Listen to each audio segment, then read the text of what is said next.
Hindi ako kinasal kay Ginoong Juanito, kundi ang aking pamangkin na si Paulita. Ah, kung ako siguro ang mapapangasawa ni Ginoong Juanito, siya ay aking pagsisilbihan at mamahalin ko pa ng libos kesa sa aking pamangkin na si Paulita.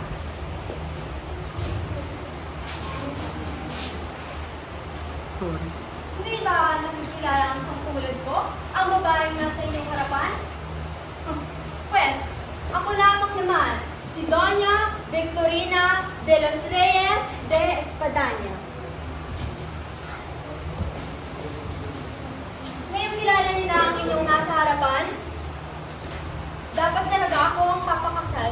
Siguro kung ako ay papakasal kay Ginoong Juanito. Siguro, mas maganda kung ako ang nasa pwesto ni ng aking pamangkin na si Paulita. Ngunit, parang magtitiis ako kay Tiburcio. Ang pangit at pilay-pilay na Tiburcio. Nakakayamot! Ano ba yan? Dapat si Paulito na lang. Kesa kay Tiburcio. Ano ba yung amoy na yan? Paligid na yun. Maamoy ko sa paligid. Ano ba yun? Kayo? Kayo mga ano ba? Hindi na sila pinagtatawanan nyo, ha? Hindi nyo ba ako nakikilala? Ang sabi ko lamang kanina. Ako lamang naman ang pinakamagandang babae sa balat ng lupa. Kayo? Ngayong makikilala nyo na ako. Nasa inyong harapan. Siguro napakaswerte ko siguro ngayon na nandito ako sa inyong harapan. At kayo ay mga Indio lamang.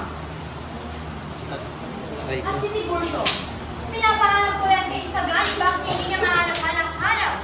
Kung siguro nahanap lamang ni Isagan ay hindi ako magtitiis kay Tiburcio.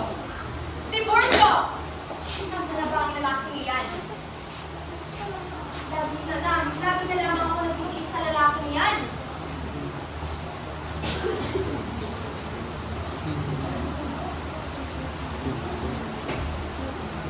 Siguro, nandito kami sa aking pwesto. Ay siguro napaka-gaan ng isipin lang. Pero ako, hindi. Dahil waiting portion ang pipili-pili at napakapangit na nga. Kung sige noong kalito lang ang